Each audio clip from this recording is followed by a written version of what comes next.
दोस्तों साथियों, जैसे कि आपने देखा एक वर्ग विशेष के लोगों ने इस देश में कितनी अराजकता फैला रखी है। जहां इच्छा हुई वहां पर जो है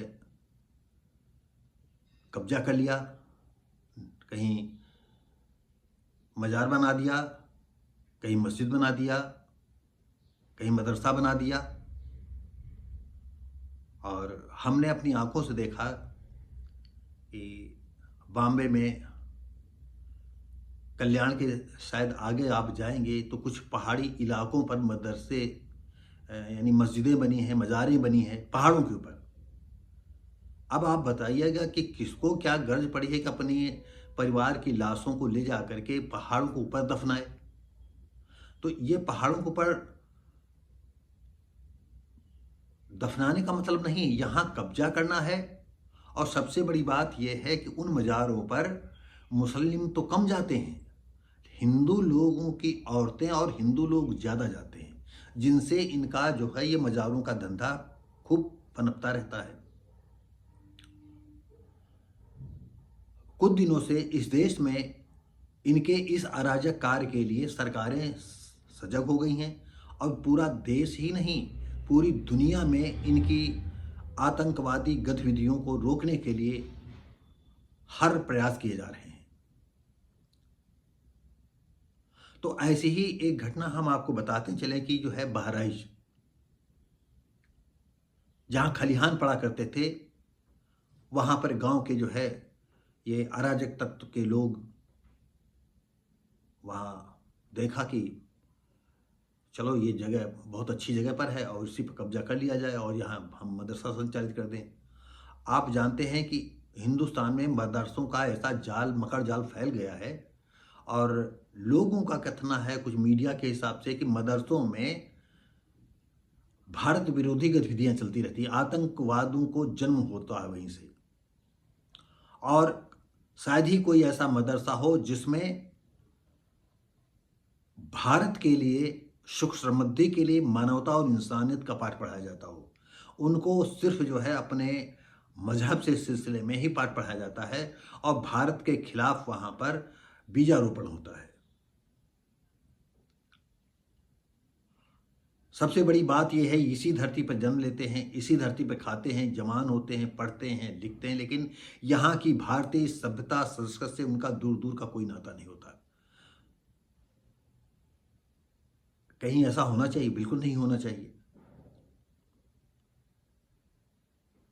होता यह है कि जिस खलिहान में मदरसा संचालित हो गया, उसी गांव में देखिए एक रफ़ीक थे, वो भी उसी वर्ग विशेष से संबंधित थे, लेकिन वो मानवतावादी थे। उन्होंने देखा कि नहीं, ये गलत काम हो रहा है और ये भी हो सकता है कि गलत काम का मतलब ये है कि वहाँ मदरसे में जो है अन्य जगह के लोग आते हों, तकरीरें होती हों और देश विरोधी गतिविधियाँ चालू होती हों।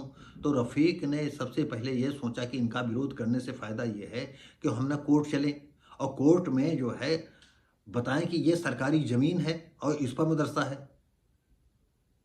आप जानते हो कि उत्तर प्रदेश में इस समय इस देश का पहला राज्य बना जहां पर इस तरह के अराजक तत्वों के खिलाफ सरकार उठ खड़ी हुई है।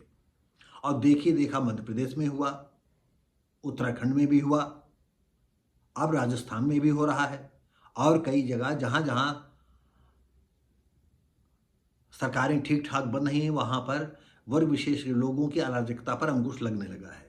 और वो सारे एक स्वर से चिल्लाते हैं कि हमको रहने नहीं दिया जा रहा, हमको खाने नहीं दिया जा रहा, हमको पहनने नहीं दिया जा रहा।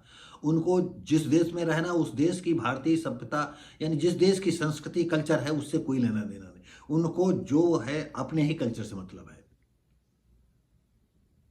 तो दोस्तों साथियों, हम रफ़ी को अपने चैनल के माध्यम से ढेर सारी शुभकामनाएं देते हैं, धन्यवाद देते हैं कि कम से कम उन्होंने हिम्मत तो दिखाई।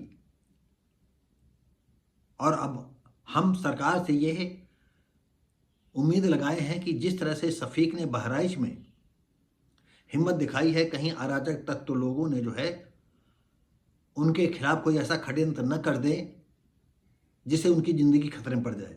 तो सरकार को यहाँ पर, पुलिस प्रशासन को यहाँ पर होशियार रहने की ज़रूरत है, रफ़ीक पर निगाह रखने की ज़रूरत है, कहीं रफ़ीक पर कोई इस तरह का अटैक न हो जाए या कहीं सामाजिक प्रताड़ना न उन पर जारी कर दी जाए।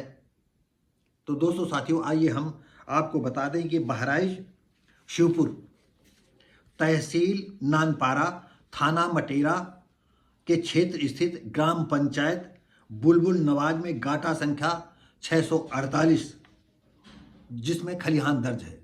उस गाटा संख्या में खलिहान दर्ज है और लोगों के पहले खलिहान हुआ करते थे, अब आजकल जो है खलिहान होते नहीं हैं, क्योंकि अब आधुनिक खेती हो गई, ट्रैक्टर आए, मशीनें आ गई, खेत कटे नहीं, खेतों में ही चालू कर देते हैं।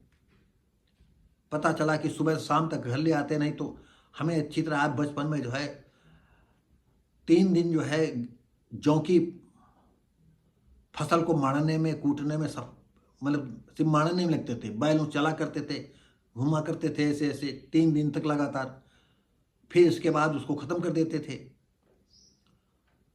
और इसके बाद जो गेहूं की फसल होती थी उसमें 5 दिन लगते थे।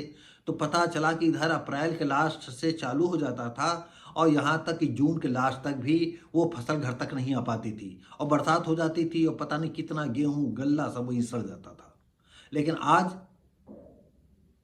होशियार इतने ट्रैक्टर टाली मशीनें आ गई हैं कि फटाफट सब काम हो जाते हैं। तो खलिहान में अब काम नहीं हो रहा था, तो ये गांव के अराजक तत्वों ने जो है वह मदरसा बना दिया। तो ये स्वाभाविक है। जब हम अमर उजाला के उससे देखा तो ये न्यूज अमर उजाला से मैंने ली, तो उसमें ये नहीं बताया कि इसमें अराजक तत्वों का बोलबाला था और देश विरोधी गतिविधियां चल रही थी। लेकिन ज़्यादातर मदरसों में देश विरोधी गतिविधियां चलती रहती हैं। हो सकता है रफ़ीक ने भी सोचा कि हम जब दूध ही नहीं रखेंगे तो माठा कहाँ से होगा। तो ये हम चाहेंगे अपने दोस्तों साथियों से, रफ़ीक जैसे लोगों को प्यार, सहानुभूति, सहयोग की ज़रूरत है। वो हर जगह पर रफ़ीक जैसे लोग हैं और हर जगह पर देशद्रोही विचारधारा के लोग रहते हैं, जिनकी आतंकवादी विचारधारा होती है। तो दोस्तों साथियों, ये वीडियो कैसा लगा, हम उम्मीद करते हैं अच्छा लगा होगा। अगर अच्छा भी लगा है, हमें जो देश प्रेमी लोग हैं, हमें मान सम्मान को देना चाहिए, सहयोग करना चाहिए। तो लाइक शेयर कमेंट करें, सब्सक्राइब करें, बेल आइकन जरूर दबा दें। हम मिलेंगे आपको अगली वीडियो में, तब तक के लिए नमस्कार, जय हिंद।